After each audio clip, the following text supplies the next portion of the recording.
That's the sound of the water. We are bubbling away around a water cooler for today's episode of House of Dragon, the first one. My name's Anthony. I'm joined by Seve. Seve, man, how you going? Mate, I'm good as always. Good as always. Always good. Fantastic.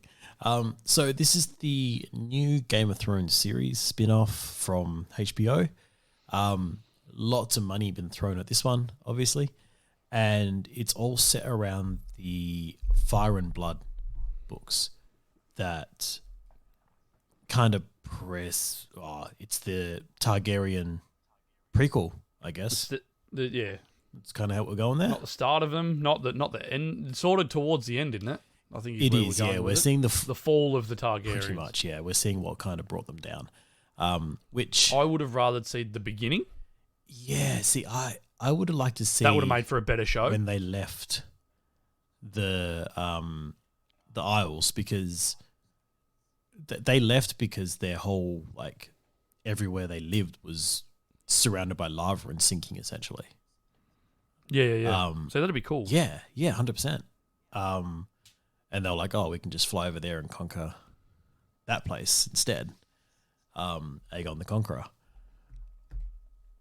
And we still don't get to see Baelor, the really big dragon that we saw the big dragon skull for.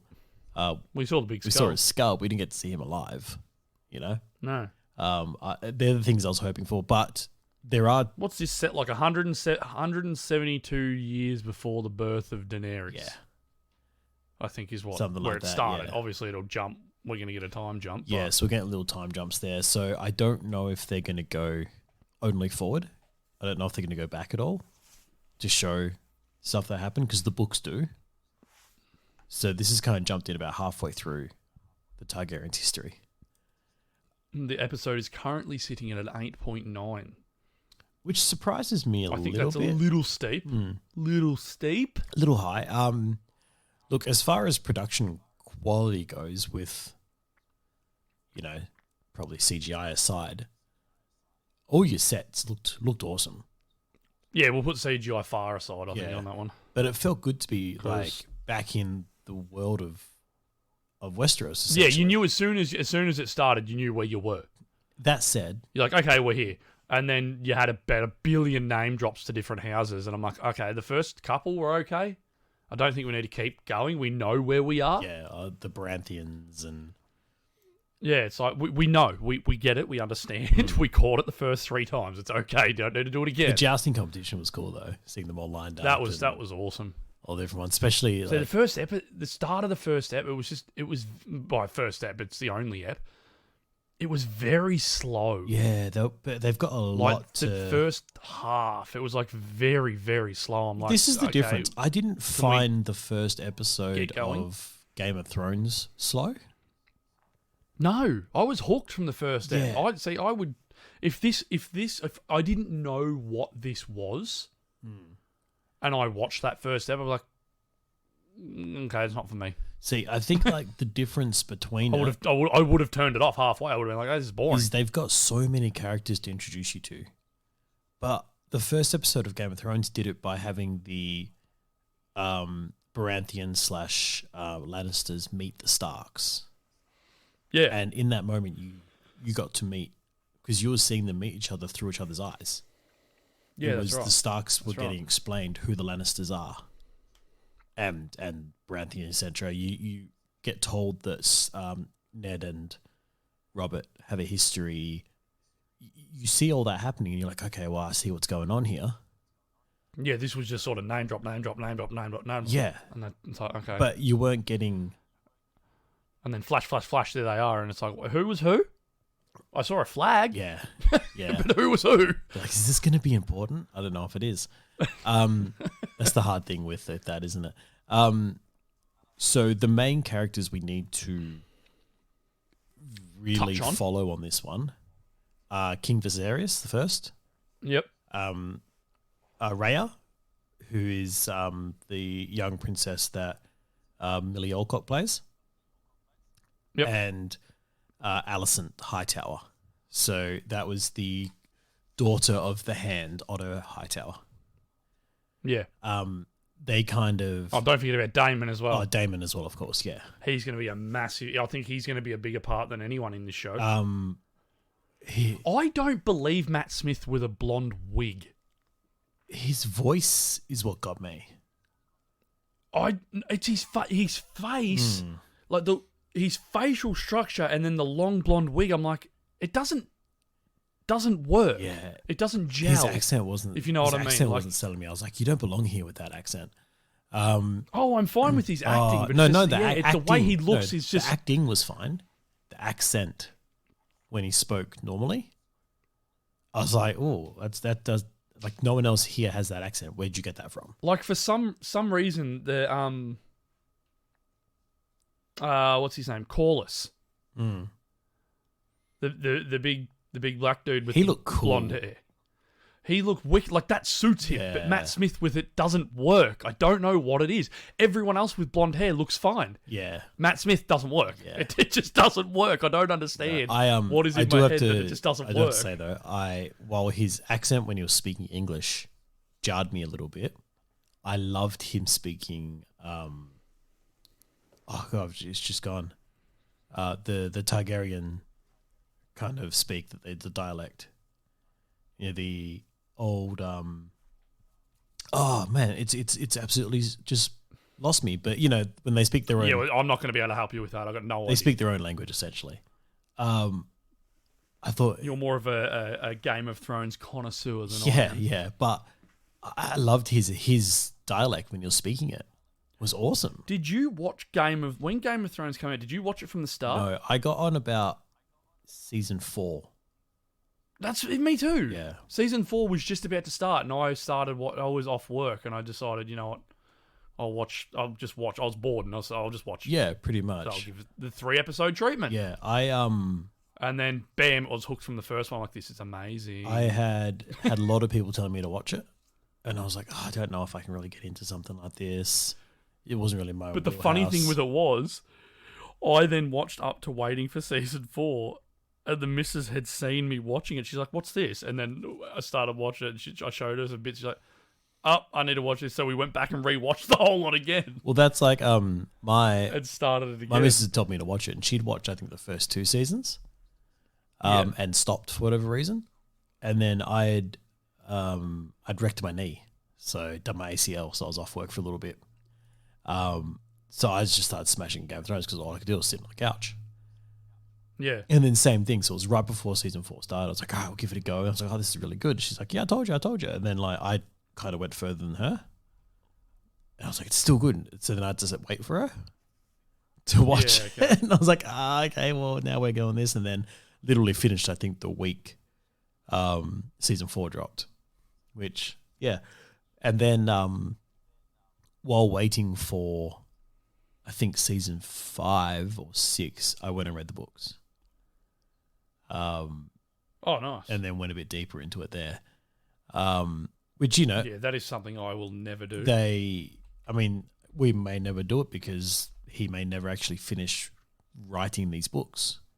We're still waiting for the last one. Be finished. The more we wait, the more I'm convinced that last season actually finished the way he wanted it to, just like a condensed version. And it got so much hate that he went, I don't know what to do now. And it's just left it. He's not going to. There's no need for him to finish it now. There's just no need. But he's got other things he can do. Instead, he can walk around being like, sucked. That wasn't what I had planned. What I had planned was awesome. Yeah, that's I'm right. not telling you what I had planned, though, but it was awesome. No. You'll have to wait and see. Anyway, look at this epic sonnet I've written set in this time. Like, why? Just write the story if you've got it, man. Jeez. Anyway, he does, like... Is he one of the writers on this? Well, it's based off his book. Okay. Because he wrote Fire and Blood and the Fall of the House Targaryen and all that kind of stuff. Yep. Because this is what he does, and this is what I mean. Like, we've been waiting for him to write this last book for 12 years, I think now. And in that time, he's like, oh, well, instead of that, I'm going to write a complete history of the Targaryens. And I'm going to write, like, all about the fall of man. Sorry, the ascent of man, the fall of the the Northerlings and all that kind of stuff. Yep. And you're like, no, that's nice, but instead of just like stoking all this, how about just finishing? Just finish it. That'd be nice. Anyway, Yeah, well, the writer of it is Ryan Condal. what's he done? Now he's done what's he wrote? Hercules with DJ. Ooh, really? Rampage. DJ. Yeah. He did that TV series Colony. Do you remember that? No. With Josh Holloway and Sarah Wayne Callis. No. I think it's the people are separated into certain parts of the city, and there's aliens and stuff. They're all in separate colonies, essentially. Hence the name. It wasn't bad. It wasn't great. But it wasn't a bad show. It's rated 7.3, so it's not too bad. But it finished. Yeah, of course. It finished in 2018. So he's got some decent, He's got a little bit, numbers a under little him. bit going on in the background here. He's doing Highlander as well. Oh, righto. Well, that's actually And that's funny. with Henry, isn't it? That's with Henry. Yeah. What's funny is you get what's the word? Crossover. A lot of characters from different projects. And in this one, it's a lot of people who are in Outlander. Oh, yes. Popping up in Yep. this. Can I just say, Rhys Ifans as Otto Hightower. I love that man. I think he is so good. Like, he is good. And not just because of the awesome lizard he did. You're only saying it because he's Spider-Man. That's what I mean. The awesome lizard he did. Dr. Connors. No, Rhys Ifans. He was awesome, and he was in this because he had that real like light and shade of I want to help versus I've got my own agenda, which is everyone in Game of Thrones essentially. Yeah, exactly. So he's pushing his daughter to try and further the Hightower name, which we saw. I want to see. Go put on your dead mother's dress and go sleep with the king. I want to see Graham McTavish just rip people apart with a sword. Well, we know he's playing Sir Harold Westling. He does do more, so we're looking forward to seeing him do more. That's good. Now there is a time jump coming, so we are going to see the main two princess, or the princess and Alicent Hightower, aged up. Yep. But I think it's going to be back and forward kind of thing. Yeah, well, from the look of it, both actresses who play the princess are in 10 episodes each. But I didn't see the aged up version in the first episode. Yeah, I didn't either. So she's credited for 10. Yeah. Whereas But Olivia I Cooke, didn't who plays see her at the all. older Alicent Hightower, Yeah. from Ready Player One fame, if you remember that, Yep. she is on 9 episodes apparently. So, yeah. Which makes sense, because if it starts next episode, then that makes perfect sense. Just saw here, we're also going to get a Lannister pop up, which will be interesting. Always good to see a Lannister involved. So the Hightowers in the world of Game of Thrones, she's actually related to the Tyrells. So she's like the great aunt of Marjorie. Yep. Which is funny because they kind of look like they've got similar arcs going on, you know? If you can't be powerful, marry someone powerful. Yeah. So that's that's Alicent's kind of thing. So we're gonna get like they're setting it up here to show that we're gonna get like the big Targaryen civil war and the fall of the Targaryens. So kind of looking forward to that. It's all going to be downhill, basically, I think. Pretty much. It's all a downhill ride. Now, we said the start was a bit slow. Best parts, though, obviously the jousting, right? That was so good. And real as well. They did it so well. Like, that was real. I like the speed reloading aspect they added to it. Of the you've got to get to the end, grab it, and go. Just you mess your grab, Yeah. then That was good. it's such a brutal sport. I love too. the commentator too.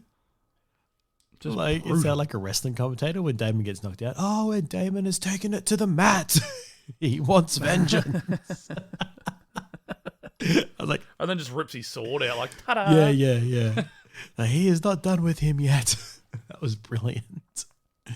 No, you got made yield. Mate, the entire time, like after he made him yield, were you just thinking he's going to smack in the back of the head now? Oh, I thought that's what he was going to do. Yeah. I said to the missus, I'm like, he's going to stab him. Kill him. He'll have a little knife and he'll just go. Yeah. I thought it'd be all And then just everyone a will cheer, and I'm brutal like- blow or something, or it's like, oh man. But no, he lost with grace, I guess. Yeah, which, if anyone knows the history of Damon, that's interesting. That's rare. So, no, I liked Matt Smith more than I thought I would, if I'm honest. See, it looks weird with the hair, but I thought he brought something to his scenes. Yeah, well, he's a great actor.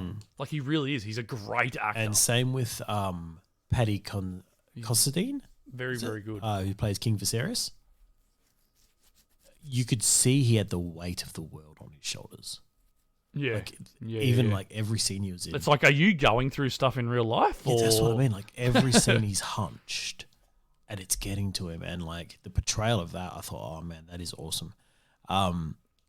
When he's sitting there and he yells at the council for trying to plan his future, essentially. He's like, my wife and child are not even cold. Oh, that was so brutal. And the crow's already picking it there. Yeah. It's like, wow. How good was that? Wow. And what's cool as well is because, like, this ties into it, is we're seeing him getting nicked by the Iron Throne, like little Yeah. cuts that aren't healing and they're festering. Now there's a couple of reasons that could be. One of which could be that the Maesters, who are actually very close to Hightower, Yeah. may not be treating him the right way. I'm just going to say it's a poor choice to make a throne that you got to sit on out of swords. Yeah.